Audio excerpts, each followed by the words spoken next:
तो मछलियों के साथ। बुद्धिमान मछुआ। समुद्र के किनारे रहने वाला एक मछुआ एक दिन मछली पकड़ने के लिए समुद्र में गया। उसने जाल को समुद्र में डाला और इंतजार किया। थोड़ी देर में जब जाल भारी लगने लगा, मछुए ने तब जाल को बाहर निकाला। जाल में एक दो मछलियों के साथ साथ एक शीशा भी अटका था। मछुआ शीशे को देखकर आश्चर्य हो गया और शीशे के ढक्कन को खोला।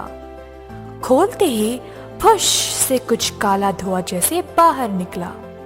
वो काला धुआं एक बड़ा सा बादल बना और उसमें से एक भूत निकल आया। मछुआ भूत को देखकर बहुत डर गया। भूत भयानक आवाज में जोर जोर से हंसने लगा और बोला, कई साल पहले मैं बहुत शक्तिशाली था। लोग मुझसे बहुत डरते थे, लेकिन एक जादूगर ने मुझे इस शीशे के अंदर फंसाकर समुद्र के अंदर फेंक दिया। बहुत सालों तक मैंने बाहर निकलने की कोशिश की, लेकिन मैं असफल रहा। आज तुम्हारी वजह से मैं फिर से बाहर निकल गया। मछुआ दंग रहा और कुछ भी बोल नहीं पाया। भूत फिर से बोलने लगा, परंतु मानव, अब मुझे तुम्हें मारना पड़ेगा। मेरे इस शीशे से आजाद होने के बारे में सिर्फ तुम जानते हो। मछुआ भयभीत हो गया। तब उसको अपने दादाजी की एक कहानी याद आई। फिर उसने बोला, प्रेतात्मा, मैं जानता हूँ कि तुम मेरी जान लेने वाले हो, लेकिन मेरी एक आखिरी ख्वाहिश है। भूत गुस्से से पूछा, क्या है तुम्हारी आखिरी ख्वाहिश? जल्दी बताओ। मछुआ बोला, प्रेतात्मा, तुम इतने बड़े पर्वत जैसे हो। मुझे समझ नहीं आया कि तुम इतने छोटे से शीशे में कैसे घुस गए। ये बात मेरी समझ के बाहर है। क्या तुम मुझे दिखा सकते हो कि ये मुमकिन कैसे है? भूत बहुत सालों बाद बाहर निकलने की खुशी में अपनी बुद्धि खो बैठा और मछुए को उसके सवाल का जवाब देना चाहा। तुम मूर्ख मनुष्य के ऐसे ही सवाल होते हैं। हा हा हा, अब तुम देखो, मैं इतना बड़ा होने के बावजूद इस शीशे में कैसे घुस सकता हूँ। ऐसा बोलकर भूत अपने रूप को छोटा किया और शीशे के अंदर घुस गया।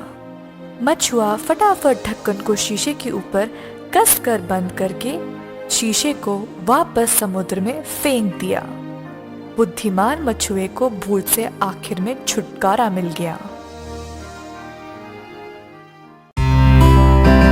परेशान लोमड़ी। एक गांव में एक कौवा रहता था।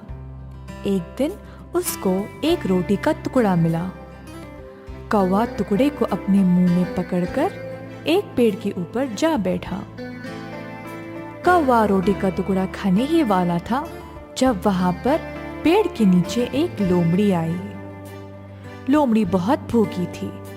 कौवे के मुंह में रोटी का टुकड़ा देखकर उसके मुंह में पानी आ गया।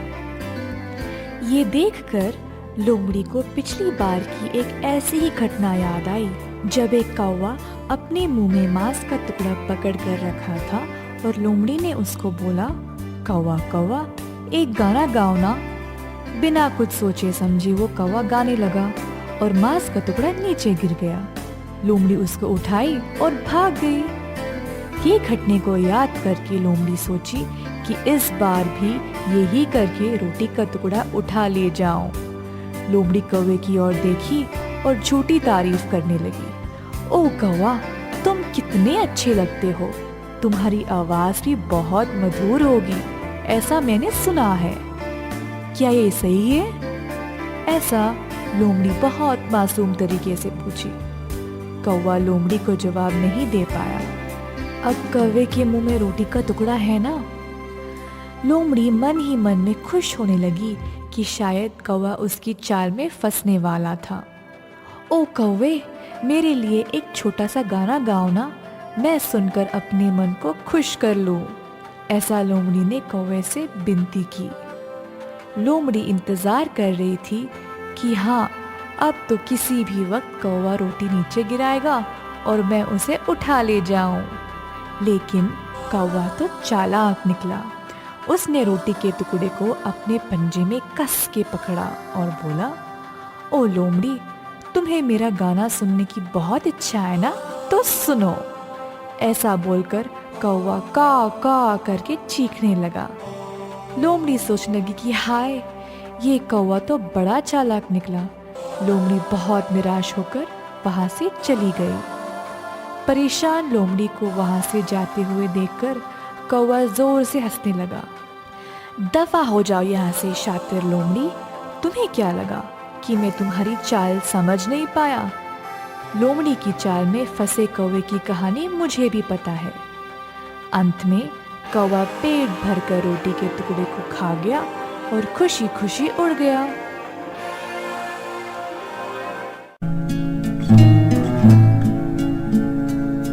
दो मित्र। एक राज्य में विजयराज नाम का एक राजा था। वह बहुत कठोर और पत्थर दिल इंसान था। किसी की बात नहीं सुनता था। जो भी उसके विरुद्ध आवाज उठाता था, उसको वह कठोर से कठोर सजा देता था। उस राज्य में रवि और शर्मा नाम के दो जिगरी दोस्त रहते थे। दोनों को एक दूसरे पर अंधविश्वास था। राजा के अत्याचार देखकर वे चुपचाप नहीं बैठ पाए। एक दिन रवि महाराज के विरुद्ध बात करने लगा। राजा के सैनिकों ने ये सुना और तुरंत रवि को गिरफ्तार किया और राजा के पास उठा ले गए। राजा के सामने भी रवि उनके विरुद्ध ही बात कर रहा था। राजा को इस बात पे बहुत गुस्सा आया और अपने सैनिकों को आज्ञा दी कि वे रवि को कारागार में बंद कर दें। इस बात का समाचार शर्मा को मिलते ही वह अपने दोस्त से मिलने कारागार आता है। ये क्या हो गया? तुम्हारे लिए मैं कुछ भी करूंगा, बताओ मैं तुम्हारी मदद कैसे करूं? रवि अपने दोस्त को देखकर बहुत खुश हुआ और बोला, मेरी दोस्त, मरने से पहले मैं अपनी माँ और बहन को देखना चाहता हूँ। उनकी खुशहाल जिंदगी के लिए सब प्रबंध करना चाहता हूँ, बस मैं और कुछ नहीं चाहता। तुरंत शर्मा राजा के पास गया और अपने दोस्त की आखिरी ख्वाहिश के बारे में बताया। राजकुमार, मेरे दोस्त रवि को कुछ दिनों के लिए आप जाने दो। जब तक वो वापस नहीं आ जाता, मैं उसकी जगह ले लूंगा। राजा बोला, अगर तुम्हारा दोस्त फांसी के समय तक वापस नहीं आया तो सजा तुम ही को मिलेगी। शर्मा ने राजा की बात मान ली। शर्मा का अपने दोस्त पे इतना अंधविश्वास रखना ये देखकर राजकुमार आश्चर्यचकित हो गया। रवि को जाने देने से पहले राजकुमार ने इन दोनों की दोस्ती के बारे में पूछताछ किया और फिर राजी हुए। अगर तुम 1 महीने के अंदर वापस नहीं आए तो तुम्हारी जगह तुम्हारे दोस्त शर्मा को फांसी होगी। ऐसा बोलकर राजा रवि को जाने दिया। 1 महीना खत्म हो गया और रवि अभी तक वापस नहीं आया। उस दिन शाम को राजकुमार कारागार में गया और शर्मा से बोला, जिंदगी में कभी भी किसी पर इतना भरोसा मत करना। अब देखो, इतनी छोटी सी उम्र में तुम्हारी मौत होने वाली है। मुझे इस बात का बहुत दुख हो रहा है। उसी समय रवि किले के अंदर प्रवेश हुआ। रवि अपने दोस्त शर्मा के गले मिला और बोला, मैंने यहाँ जल्दी आने की बहुत कोशिश की लेकिन हो नहीं पाया। खैर, तुम्हारी कृपा से मैं अपनी माँ और बहन से मिल पाया और उनके खुशहाल जीवन के लिए बंदोबस्त कर पाया। मैं तुम्हारे आभारी हूँ दोस्त। राजा दोनों को देखकर बोला, आज तक मैंने ऐसी दोस्ती नहीं देखी जिसमें कोई अपनी जान को दांव पर लगा सका। मुझे बहुत गर्व है कि मेरे राज्य में ऐसे लोग भी रहते हैं। ऐसा बोलकर राजा दोनों रवि और शर्मा को वापस जाने दिया। उस दिन से राजकुमार बहुत प्यार और अच्छाई से राज करने लगा।